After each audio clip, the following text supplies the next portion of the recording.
KFI AM 640 is later with Mo Kelly. We're live everywhere on the iHeartRadio app. Boy, I had a full day. Got up bright and early, real early, so I could do CNN because they wanted to hear what I had to say about this, that, and the other as far as North Carolina and Los Angeles and the president coming to Los Angeles. And you heard the press conference here on KFI. It was a long one and a lot of politics. A lot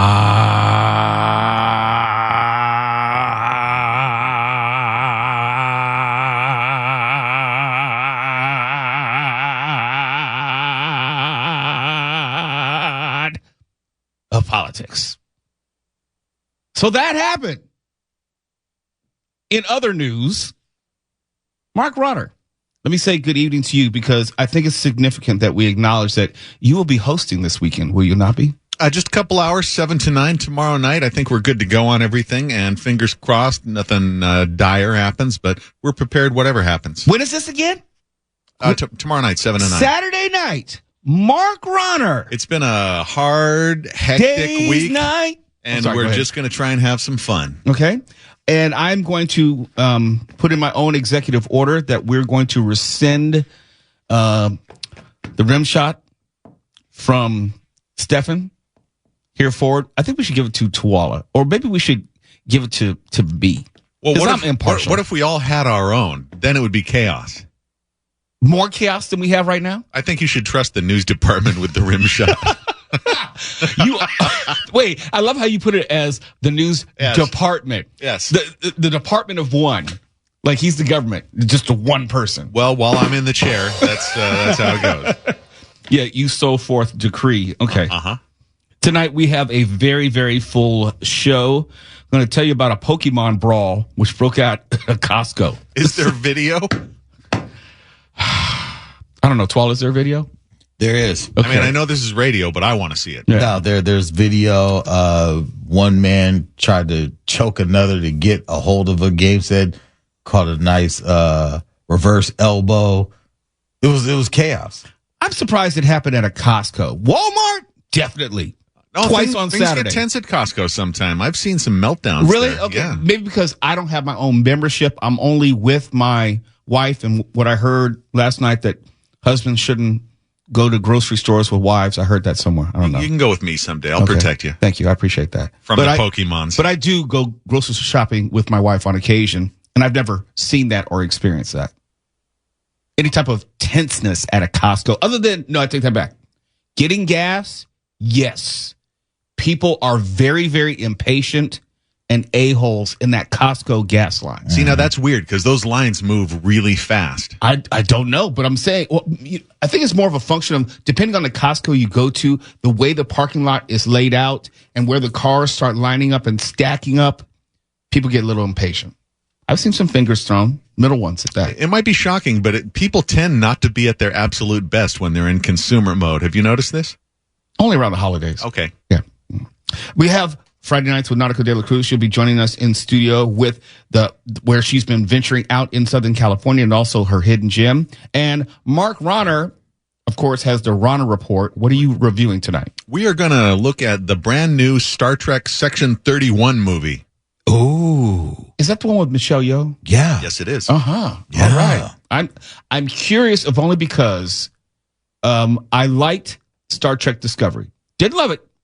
I liked it. Yeah, we could debate all night about that. Right. To the entertainment of approximately nobody. Yeah. But I'm saying I did like her coming out of it. Okay, then. Oh, we'll have another discussion on that later. Next Friday, we will have our Pastathon winner, Paul Berry. Spoke to him earlier this evening. He's probably listening right now. He is going to be, I'll just say hosting. I want to do as little as possible next Friday. So Paul Berry will be in the driver's seat guiding this show as a listener who was granted the opportunity to, quote unquote, co-host later with Mo Kelly, the whole show. We were going over some specifics and expectations earlier tonight. He is fired up. He's jazzed. He's taking it very seriously. He wants to do the game. In other words, he's going to be selecting the clips and everything. And I said, I don't know. Paul, you can be ready for that? It's a lot. But he says he's up to the challenge. And so next week, Paul Berry will be hosting Later with Mo Kelly. Of course, the cavalcade of characters such as Mark and Tuala and Steph will all be here, but it's going to sound a little different, and it's probably going to be very hilarious. Now, what's your role going to be here? Oh, I'm just going to be mopping up. Yeah? I'm just going to be hanging around. I might even go home and just let y'all handle it. Stand over his shoulder and intimidate him at least. No, why would I do that? I try to tell people all the time.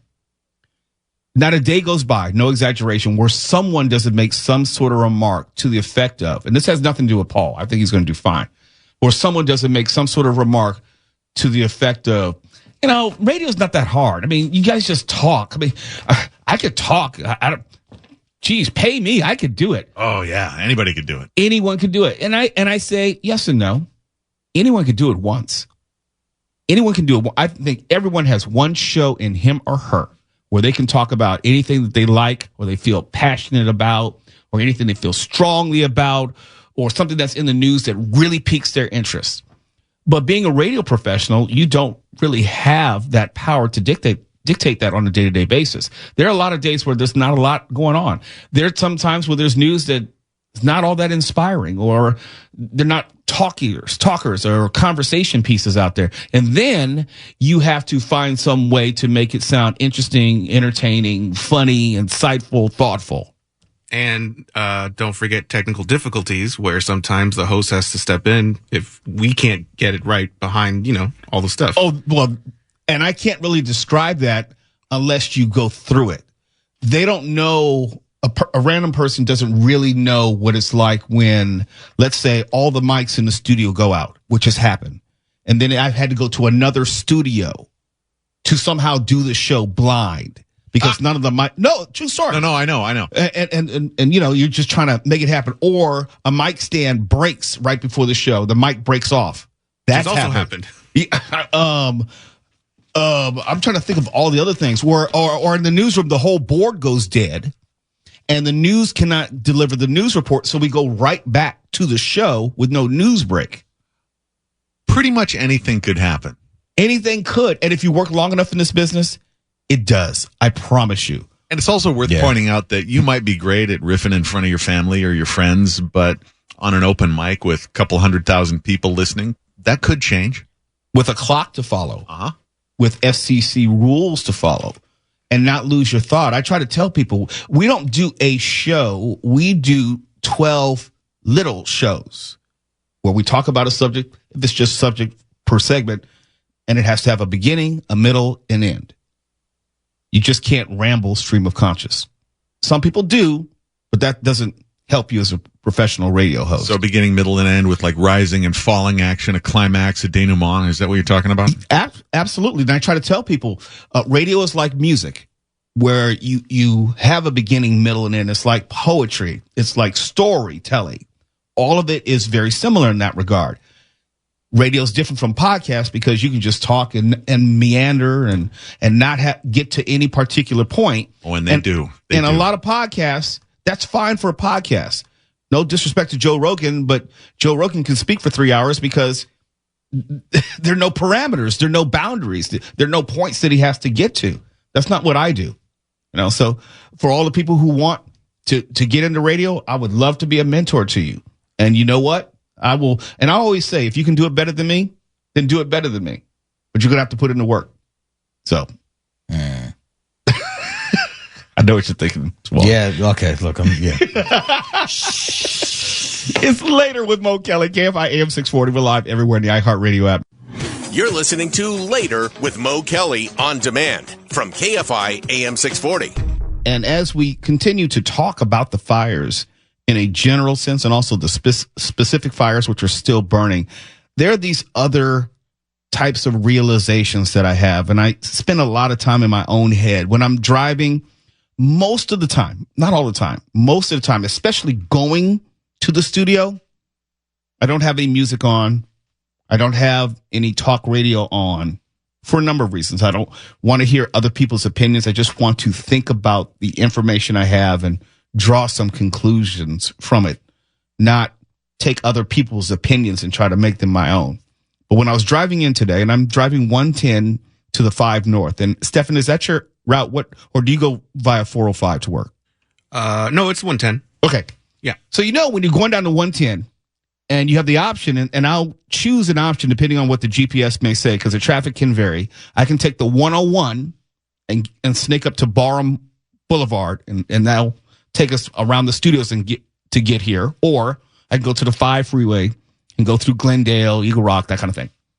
I decided to go up the 5 today, and the connector from you shaking your head. It was the wrong choice. Okay, I know, I got it. It was the wrong choice. It was really bad, but since it was so slow, I could see everything happening. The connector from the 110 to the 5 North had started to go up in flames, and I was seeing it happen as I was driving up. In fact, the fire trucks had just pulled up, and this was about, I want to say maybe 3:30-ish, 3:45. Can't tell you exactly, but it was around that time. And I was getting ready to call the folks at KFI to make sure, hey, do you know about this fire? Because it was starting to get out of control. And it just dawned on me that part of the reason why this particular disaster is so very different from anywhere else is that it does not and has not followed the traditional pattern of fires. It was almost like they're coming out of the ground. In other words, they could pop up, to use the analogy, anywhere, anytime, for just about any reason. Yes, some were created because of flaming embers. Yes, some started because of arson. Yes, some were flaming embers which spread to other areas, but they were usually connected or close in proximity. But these fires basically were happening anywhere and everywhere. And I'm just driving up the freeway and like, bam, there's a fire, brand new. There was nobody around. Maybe someone threw a cigarette out their car. I don't know. But this is something that we've just never seen before on this scale. And it reminds you, if it's that difficult for us to predict where it's going to be, imagine how seemingly impossible it is for first responders who are already spread thin, who are already pulling from different fire companies to fight fires all over Southern California. And then all of a sudden, there's one over here, and there's another one over there. And I know I was not the only one looking at the fire. We're all, because the traffic is moving maybe, 8 miles an hour. If you know that connector, it's moving very slowly. Stop laughing at me, Stephen. Okay, I made the wrong decision. I know. I should have gone on the 101. I didn't. 101 North. I didn't follow my instinct. So, but you have GPS as you're going, right? Yes, and it was like 6 on one hand, half a dozen on the other. Let me digress for a second. Okay. If you take the 101, it'll be open from the 110 interchange to about Santa Monica or Western. And then it just comes to a dead stop, and you're crawling for the next 6-7 miles to get up to Barham. Conversely, if you go to 110 to the 5, and I know this is real LA speak, 110 to the 5, it's real bad as far as that connection and interchange, but then it picks up after you get through there and you get moving on the 5, and usually the 134 is wide open. So I'm just, 6 on one hand, half a dozen on the other. Some days I don't want to deal with the 101. Some days I don't want to deal with the 5. It's a psychological thing. But all of us were looking at this fire, and you could see, as I was looking into other people's cars and their facial expressions, that we're kind of having the same realization. It's like, oh my goodness, not again, not another fire. And as we were pulling through, the fire engine truck was pulling up on the wrong side of the freeway, mind you, because it was, we were going north on the 5. They were pulling south on the north side of the freeway to get to the fire, because it was right at that interchange. It's hard to explain, but it was just a realization that how do we get through this? And then I was thinking I was going to talk to Mark Ronner a little bit later about the rain, which is coming this weekend, maybe sometime tomorrow and Sunday. And it's like, damned if you do, damned if you don't. We need the rain. And it seems like from what I can see, it's going to be substantial. And we're going to be looking at mudslides and maybe some flooding. So wait, they were going basically the wrong way? Yes. Wow. Yes, because it was, I guess all I could tell is when I'm coming up that connector onto the 5, the fire engine truck was facing the other direction in the number one lane, if it's correct, that's closest to the shoulder, the outside shoulder. And so it was facing the wrong direction, and I don't think they backed it up and turned around. I think they drove forward straight into it. It was just a moment of just realizations, like these fires, because of the circumstances right now, can happen anywhere in any portion of the city or cities at any time. And I don't know how you get through this. Oh, let's have some rain. That'll help us get through this. Oh, by the way, we might have some flash flood warnings because all of this dry brush would not be there to stop it. We may have some mudslides. And it just seems like, damn, California cannot catch a break. But before we do go to break, Mark, I know you'll probably talk about this, but do you have any of that rain information up on your screen? We're expecting rain tomorrow, Sunday, and Monday, and now it's been extended possibly through Tuesday. Well, there you go. Okay. So if we have 4 days of rain after all these fires, you can anticipate floods. You can. Okay. That's just usually the progression. And because of the floods and because of the fires, you can reasonably anticipate mudslides. So probably, although this week we were talking about fires, next week we'll have extended coverage of the mudslides. There you go. Congratulations, California. You're listening to Later with Mo Kelly on demand from KFI AM 640. When I opened the show, I made mention of the press conference earlier from when President Trump had come to L.A. He had toured Pacific Palisades in a helicopter, did not get to Altadena. That was most unfortunate as far as I'm concerned. Had a press conference with a lot of local officials, state officials, no Governor Gavin Newsom. He did meet Newsom at the airport, and some federal officials, members of Congress.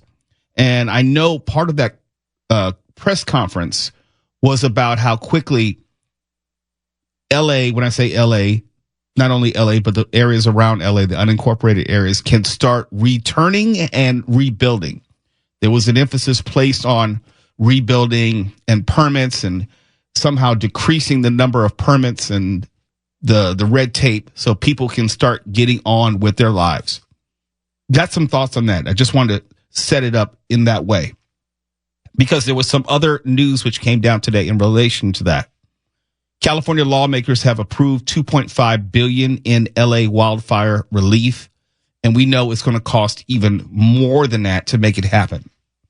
And if you're from California, if you're not of a certain age, you may not know what that looks like as far as these huge rebuilding efforts, how long it'll take. If you're old enough to remember 9/11, it took years before that area of New York became New York again. Let me put it that way. If you went to New Orleans and after Katrina, and I want to say maybe a year or two after Katrina, and then I went 5 years after Katrina, New Orleans was still not back.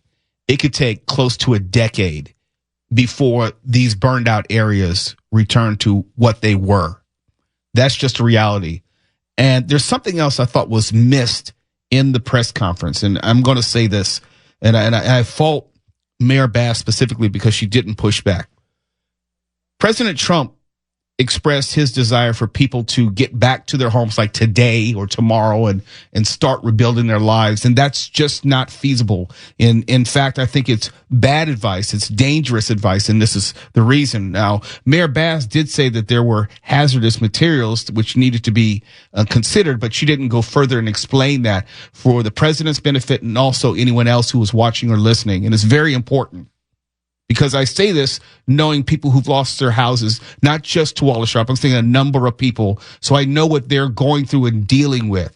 And part of the reason why people cannot return to where their houses are or were and file their claims is because those locations largely are extremely dangerous. And this is assuming that the fire has been put out in those areas.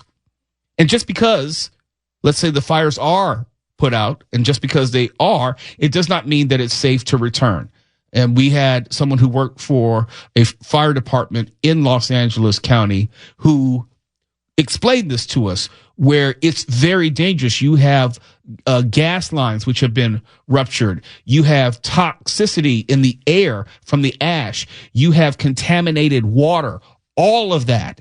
And that has to be handled before anyone can go up there and safely start that process of rebuilding. You have to have all the debris removed. And that's not something that you can do just privately. There are things which have to be done by the city before you personally can move forward and start to rebuild.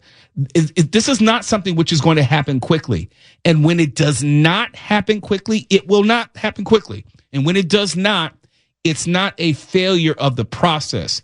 It's actually protecting more people along the way so you don't increase the death toll, because these places are completely unsafe. Like, for example, even if the house is still structurally standing, if it's in a burn area or in an impacted area, it may be yellow tagged and it still has to be inspected before you could possibly even go back in and live in it. The structure could be compromised. That's why it's taken days before people are allowed to even return to their homes. This is not going to happen quickly. And if you just want it to happen quickly for the sake of it happening quickly, you don't understand the process.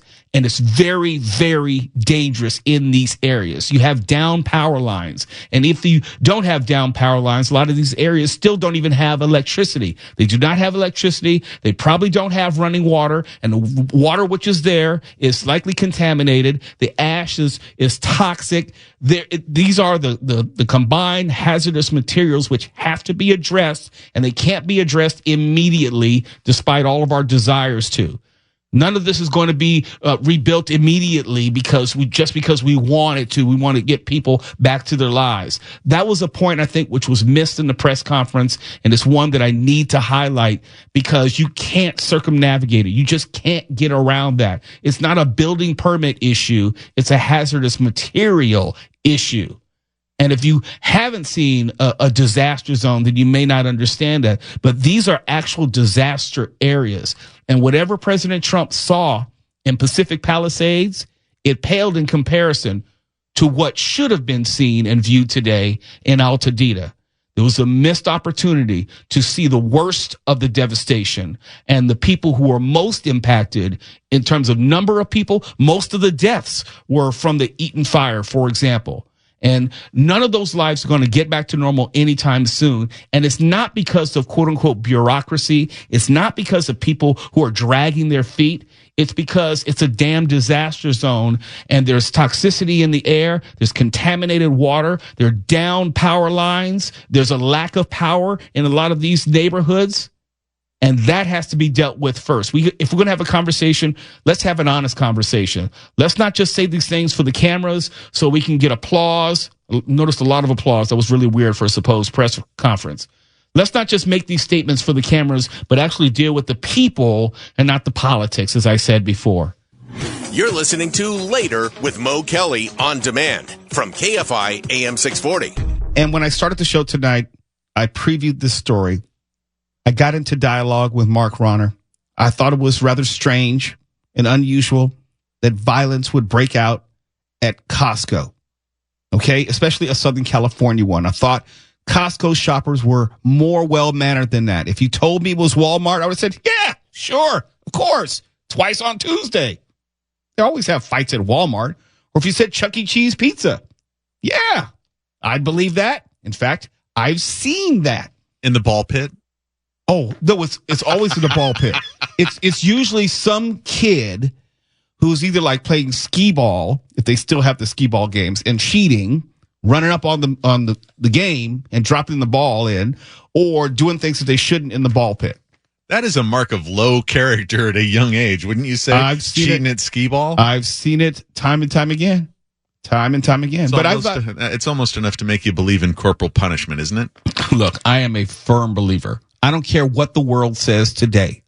I am okay with physical discipline. I see. I always say, spank your kids so they don't grow up and break in my house.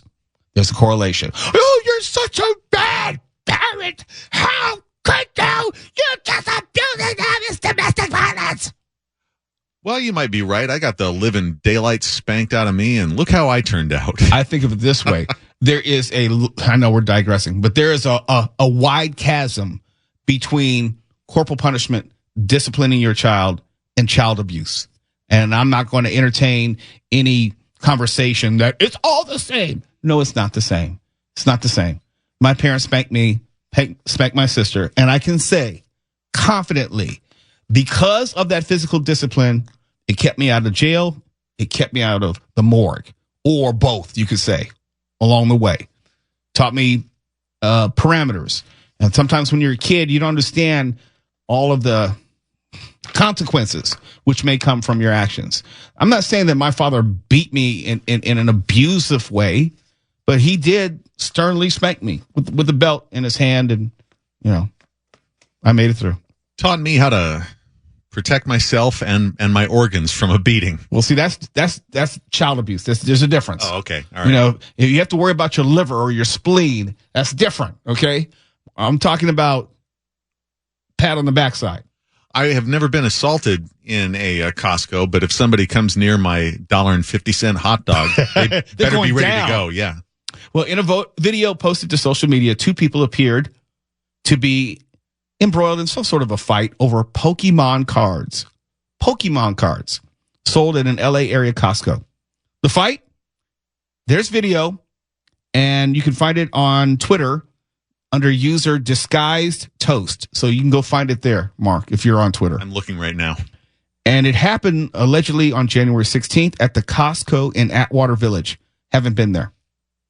In the footage, just because we can't show it to you, a crowd of about 12 or 13 people clamoring to get to some boxes, presumably where the collectible card games were being held, when 2 adult men who seemed to be caught in a tug of war over some of the cards swung into the frame. One of the men wearing a green jacket ends up with his arms around the other bearded man wearing glasses and a ball cap. During the fight, at least one store employee, as well as several nearby, watch the ordeal while others try to make their way around the tussle. And I can't be mad at that. If I worked at Costco, there's probably nothing in my job description which says I need to break up a fight over Pokemon cards. I refuse. They couldn't possibly pay their employees enough. Maybe the manager should jump in. But if you're just like a rank and file employee stocking shelves, no, sir. No, sir. And just moments into the fight, a young woman approaches the duo yelling, "Stop! Stop! Let go!" I learned a long time ago, do not try to intervene in a fight, especially if it doesn't involve you. No, you're right. I tried to intervene in a fight once because I thought I was being the good guy. And only after did I realize that a woman right behind me had taken off her high heel and had been about to whack me with it. I tried to break up a fight between 2 of my friends. Both of them were my friends. And this was sophomore year in college. I jump in between them. And not only did I get punched, they both got mad at me for jumping in trying to stop the fight. Well, it serves you right. Mind your own business. Like, don't you know you guys are going to get expelled? But I was the bad guy. And I said, okay, never again. Yeah, you just got to let it play out, especially if it's over Pokemon cards. And I'm watching it on my phone right now. And it's a pretty low energy fight, but still unseemly. Unseemly. Right. And I wonder what would possess someone to take it there. Dude, take the cards. Take the cards. I am not. What are you going to do? Win the fight and then go to the register? How does that work? How does the fight end in a good way for you? Okay, so you win the fight. You do have to worry about him whooping your ass when you're standing there pulling out your card to pay. Or shooting you in the parking lot. Yeah, all of those things. Or get arrested. Then there's that, because it is called assault and battery. I just don't understand people today at all. At all. And there's this. Someone is always recording. Always. And it may not be that moment that you suffer the consequences, but I'm quite sure the police department knows who you are now because of the video. Your job, or maybe your former job, knows who you are now because of the video. That's why I think people just need to think before they get into these altercations. That's why I'm trying to protect Mark from Mark, so he stops flipping people off Well, they're nonviolent fingers. You should know that. But you need to know that if you get in an altercation, there's a better than average chance you're going to wind up on Reddit. Oh, absolutely. Or World Star Hip Hop. What's that? All right. No. I'm being serious. You don't know what World Star Hip Hop is? Well, since I'm now black, you're going to have to teach me. Yeah, you should know because you're black. Yes. World Star Hip Hop is a website dedicated to videos just like that. Fight videos, crazy videos, embarrassing videos. You ought to just look it up during the break when you're not doing news. I will. And then you'll see a video like this is perfect for that. So we in the black community say, oh, you don't want to end up on World Star Hip Hop. I'll make sure to bookmark it. Meanwhile, I'm kind of a frequenter of Reddit pages like Hold My Feeding Tube. And I think it's kind of self-explanatory. Well, if you get to any article where there's a crazy video and in the comments they say World Star, that's what they're referring to. Gotcha. All right. Don't you feel a little blacker now? I think like Link in the Mod Squad, my response should be solid. You know, that's a little too obscure for a lot of our listeners. I think I deserved a rim shot for that, actually. That's what I'm saying. It's too obscure for even him. Okay, I'm a fan of Mod Squad. You know Peggy Lipton? I know Mod Squad, but that wasn't a joke. It was just a statement. It was a line. Good for you, though. The judge has spoken. The judge has spoken. He's alive tonight. Tough crowd for a Friday, no less. God. KFI AM 640. We're live everywhere on the iHeartRadio app. The news has been updated. Click to refresh. KFI. And KOST HD2. Los Angeles, Orange County. Live everywhere.